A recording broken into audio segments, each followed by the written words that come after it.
نحمدہ نصلی علی رسولہ الکریم اما بعد فاعوذ باللہ من الشیطان الرجیم بسم اللہ الرحمن الرحیم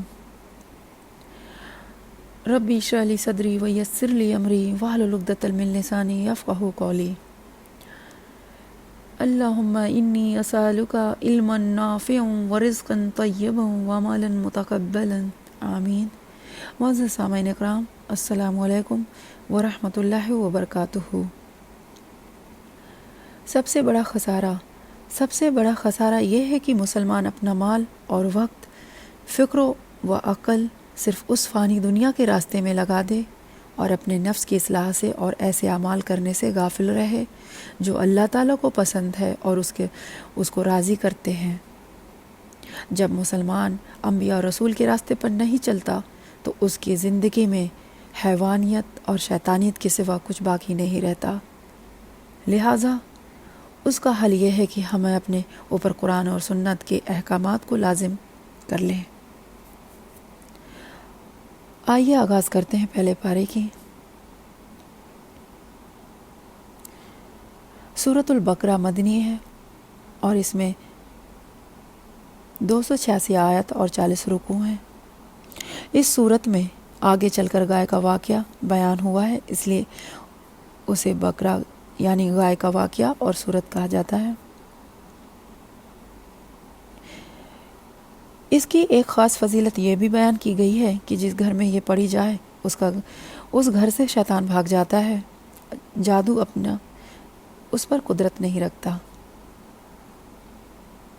یعنی جادو کا اثر نہیں ہوتا۔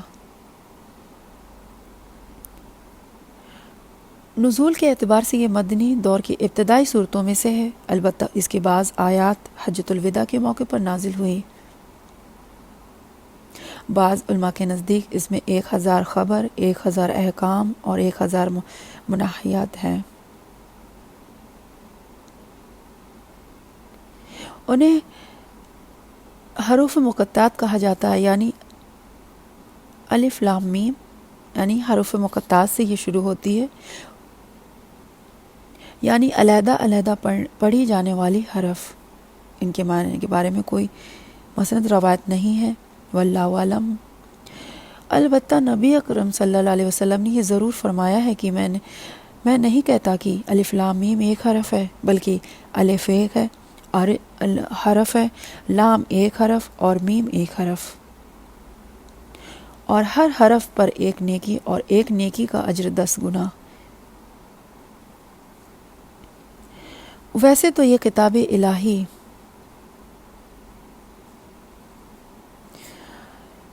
قرآن پاک پڑھنا اور یہاں پر ہم سب کو جمع ہونا اور سننا، یہ اللہ ہی کے فضل اور کرم سے ہے۔ اللہ تعالیٰ سے دعا ہے کہ ہم سب کو صحیح سمجھ اور عمل کرنے کی توفیق عطا کرے اور دوسرے تک پہنچانے کی توفیق عطا کرے۔ قرآن پاک ویسے تو یہ کتاب الہی تمام انسانوں کی ہدایت اور رہنمائی کے لیے نازل ہوئی ہے، لیکن اس چشمہ فیض سے سیراب صرف وہی لوگ ہوں گے جو اب حیات کی متلاشی اور خوف الہی سے سرشار ہوں گے، جن کے دل میں مرنے کی بعد اللہ کی بارگاہ میں کھڑے ہو کر جواب دہی کا احساس اور اس کی فکر ہی نہیں، جن کے اندر فکر ہی نہیں، اس کی طلب یا گمراہی سے بچنے کا جذبہ ہی نہیں ہوگا، تو انہیں ہدایت کہاں سے حاصل ہو سکتی ہے؟ ہدایت اس کے متلاشی اور خوف الہی سے سرشار لوگوں کو ہی ہوتی ہے۔ اللہ تعالیٰ سے دعا ہے کہ ہم سب کو ہدایت عطا کرے اور استقامت عطا کرے۔ آئیے سنتے ہیں پہلے پارے کا ترجمہ۔ اعوذ باللہ من الشیطان الرجیم، بسم اللہ الرحمن الرحیم۔ الف لام میم۔ شروع کرتی ہوں اللہ کے نام سے جو بڑا ہی مہربان نہایت رحم والا ہے۔ الف لام میم، اس کتاب کے اللہ کا کتاب ہونے میں کوئی شک نہیں، پرہیزگاروں کو راہ دکھانے والی ہے۔ جو لوگ غیب پر ایمان لاتے ہیں اور نماز قائم رکھتے ہیں اور ہمارے دیے ہوئے مال میں سے خرچ کرتے ہیں، اور جو لوگ ایمان لاتے ہیں اور اس پر جو آپ کی طرف اتارا گیا اور جو آپ سے پہلے اتارا گیا، اور وہ آخرت پر بھی یقین رکھتے ہیں، یہی لوگ اپنے رب کی طرف سے ہدایت پر ہیں، یہی لوگ فلاح اور نجات پانے والے ہیں۔ کافروں کو آپ کا ڈرانا اور نہ ڈرانا برابر ہے، یہ لوگ ایمان نہ لائیں گے۔ اللہ تعالیٰ نے دلوں پر ان کے کانوں پر مہر ان کے کانوں پر مہر کر دی ہے، اور ان کی آنکھوں پر پردہ، اور ان کے لیے بڑا عذاب ہے۔ بعض لوگ کہتے ہیں کہ ہم اللہ تعالیٰ پر اور قیامت کے دن پر ایمان رکھتے ہیں، لیکن وہ حقیقت وہ ایمان والے نہیں ہیں۔ وہ اللہ تعالیٰ کو اور ایمان والوں کو دھوکہ دیتے ہیں، لیکن دراصل وہ خود اپنے آپ کو دھوکہ دے رہے ہیں، مگر سمجھتے نہیں۔ ان کے دلوں میں بیماری تھی، اللہ تعالیٰ نے انہیں بیماری میں مزید بڑھا دیا، اور ان کے جھوٹ کی وجہ سے ان کے لیے دردناک عذاب ہے۔ اور جب ان سے کہا جاتا ہے کہ زمین میں فساد نہ کرو، تو جواب دیتے ہیں کہ ہم تو صرف اصلاح کرنے والے ہیں۔ خبردار، یقیناً یہی لوگ فساد کرنے والے ہیں، لیکن شعور سمجھ نہیں رکھتے۔ اور جب ان سے کہا جاتا ہے کہ اور لوگوں کو یعنی صحابہ کی طرح تم بھی ایمان لاؤ، تو جواب دیتے ہیں کہ کیا ہم ایسا ایمان لائیں جیسا بے وقوف لائے ہیں؟ خبردار ہو جاؤ، یقیناً یہی بے وقوف ہیں لیکن جانتے نہیں۔ اور جب ایمان والوں سے ملتے ہیں تو کہتے ہیں کہ ہم بھی ایمان والے ہیں، اور جب اپنے بڑوں کے پاس جاتے ہیں تو کہتے ہیں کہ ہم تو تمہارے ساتھ ہیں، ہم تو ان سے صرف مذاق کرتے ہیں۔ اللہ تعالیٰ بھی ان سے مذاق کرتا ہے اور ان کی سرکشی اور بہکاوے میں اور بڑھا دیتا ہے۔ یہ وہ لوگ ہیں جنہوں نے گمراہی کی ہدایت کو بدلے میں خرید لیا، پس نہ تو ان کی تجارت نے ان کو فائدہ پہنچایا اور نہ یہ ہدایت والے ہوئے۔ ان کی مثال اس شخص کی سی ہے جس نے آگ جلائی، پس آس پاس کی چیزیں روشنی میں آئی تھی کہ اللہ نے ان کے نور کو لے گیا اور انہیں اندھیروں میں چھوڑ دیا جو نہیں دیکھتے۔ بہرے گونگے اندھے ہیں، پس وہ نہیں لوٹتے۔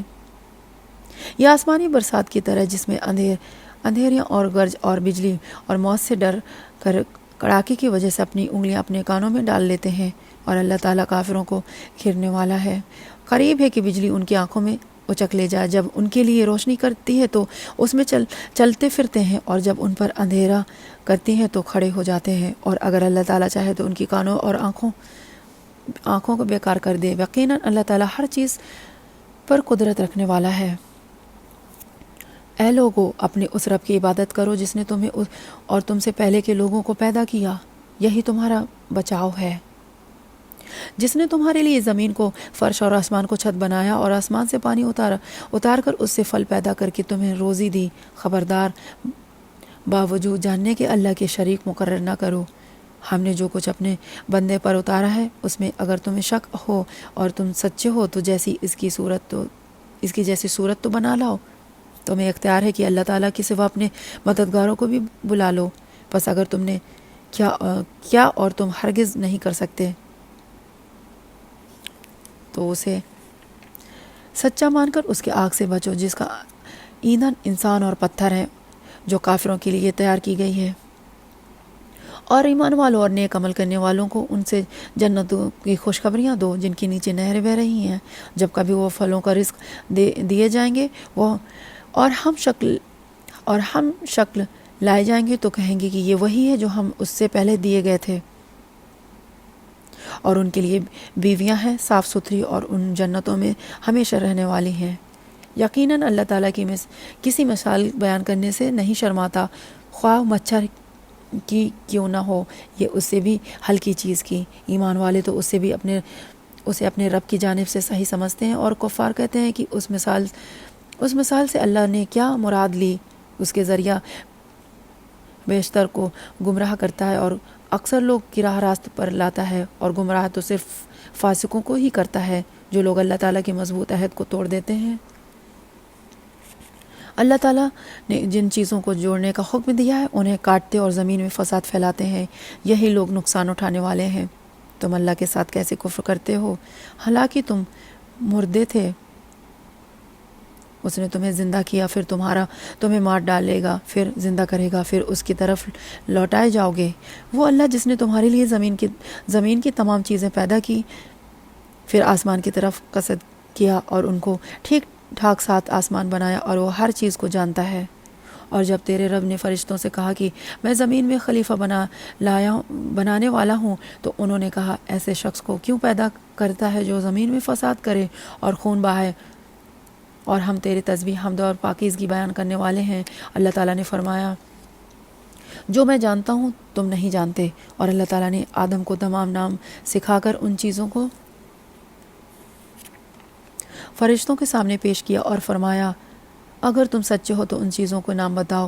ان سب نے کہا اللہ تیری ذات پاک ہے اللہ، اور ان سے کہا اور ان سب نے کہا اے اللہ تیری ذات پاک ہے، ہمیں تو صرف اتنا ہی علم ہے جتنا تو نے ہمیں سکھا رکھا ہے، پورا علم و حکمت والا تو ہی ہے۔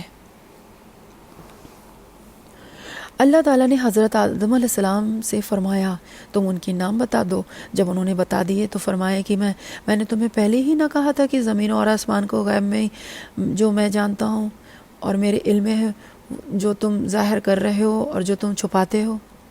اور جب ہم نے فرشتوں سے کہا کہ آدم کو سجدہ کرو تو ابلیس کے سوا سب نے سجدہ کیا، اس نے انکار کیا اور وہ تکبر کیا اور وہ کافر میں ہو گیا۔ اور ہم نے کہہ دیا کہ اے آدم اور تمہاری بیوی جنت میں رہو اور جہاں کہیں سے چاہو فراغت کھاؤ پیو، لیکن اس درخت کے قریب بھی نہ جانا ورنہ ظالم ہو جاؤ گے۔ لیکن شیطان نے ان کو بہکا کر وہاں سے نکلوا ہی دیا، اور ہم نے کہہ دیا کہ اتر جاؤ، تم ایک دوسرے کے دشمن ہو، اور ایک وقت مقرر تک تمہارے لیے زمین میں ٹھہرانا اور فائدہ اٹھانا ہے۔ حضرت آدم علیہ السلام نے اپنے رب سے چند باتیں سیکھ لی اور اللہ تعالیٰ نے ان کی توبہ قبول فرمائی، بے شک وہی توبہ قبول کرنے والا اور رحم کرنے والا ہے۔ ہم نے کہا تم سب یہاں سے چلے جاؤ، جب کبھی تمہارے پاس میری ہدایت پہنچے تو اس کی تابعداری کرنے والوں پر کوئی خوف و غم نہیں، اور جو انکار کرے وہ ہماری آیتوں کو جھٹلائے وہ جہنمی ہیں اور ہمیشہ اسی میں رہیں گے۔ اے بنی اسرائیل، میری اس نعمت کو یاد کرو جب میں نے تم پر انعام کیا اور میرے عہد کو پورا کرو، میں تمہارے عہد کو پورا کروں گا، اور مجھ ہی سے ڈرو، اور اس کتاب پر ایمان لاؤ جو میں نے تمہاری کتابوں کی تصدیق میں نازل فرمائی، اور اس کے ساتھ تم ہی پہلے کافر نہ بنو، اور اس کے ساتھ تم ہی پہلے کافر نہ بنو اور میری آیتوں کو تھوڑی قیمت پر نہ فروخت کرو، اور صرف مجھ ہی سے ڈرو، اور حق کی باطل کے ساتھ غلط مولتا نہ کرو، اور ناحق کو چھپاؤ، تمہیں تو خود اس کا علم ہے، اور نمازوں کو قائم کرو اور زکوٰۃ دو اور رکوع کرنے والوں کے ساتھ رکوع کرو۔ کیا لوگوں کو بھلائی کا حکم کرتے ہو اور خود اپنے آپ کو بھول جاتے ہو؟ باوجود یہ کہ تم کتاب پڑھتے ہو، کیا اتنا بھی تم میں سے سمجھ نہیں؟ اور صبر اور نماز کے ساتھ مدد طلب کرو۔ یہ چیز شاک ہے مگر ڈر رکھنے والوں پر، جو جانتے ہیں کہ بے شک وہ اپنے رب سے ملاقات کرنے والے اور یقیناً وہ اسی کی طرف لوٹ کر جانے والے ہیں۔ اے اولاد یعقوب، میری اس نعمت کو یاد کرو جو میں نے تم پر انعام کی، اور میں نے تمہیں تمام جہانوں پر فضیلت دی۔ اس دن سے ڈرو اور اس دن سے ڈرتے رہو جب کوئی کسی کو نفع نہ دے سکے گا، اور نہ ہی اس کی یا بابت کوئی سفارش قبول ہوگی، اور نہ کوئی بدلہ اس کے اور لیا جائے گا، اور نہ وہ مدد کیے جائیں گے۔ اور جب ہم نے تمہیں فرعون سے نجات دی جو تمہیں بدترین عذاب دیتے تھے، جو تمہارے لڑکوں کو مار ڈالتے تھے اور تمہاری لڑکیوں کو چھوڑ دیتے تھے، اسے نجات دینے میں تمہارے رب کی بڑی مہربانی تھی۔ اور جب ہم نے تمہارے لیے دریا چیر پھاڑ دیا اور تمہیں اس سے پار کر دیا، اور فرعونیوں کو تمہاری نظروں کے سامنے اس میں ڈبو دیا، اور ہم نے حضرت موسیٰ علیہ السلام سے 40 راتوں کا وعدہ کیا، پھر تم نے اس کے بعد بچڑا پوجنا شروع کر دیا اور وہ ظالم بن گئے۔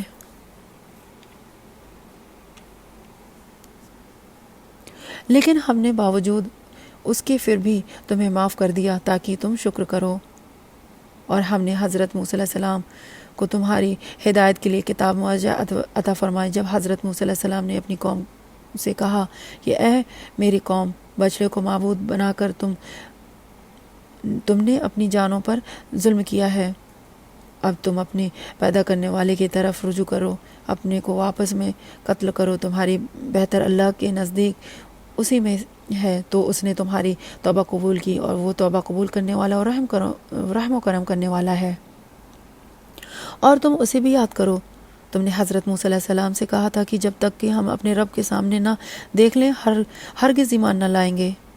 جس گستاخی کی سزا میں تم پر تمہارے دیکھتے ہوئے بجلی گری۔ صدق اللہ العظیم۔ وآخر دعوانا ان الحمد للہ رب العالمین۔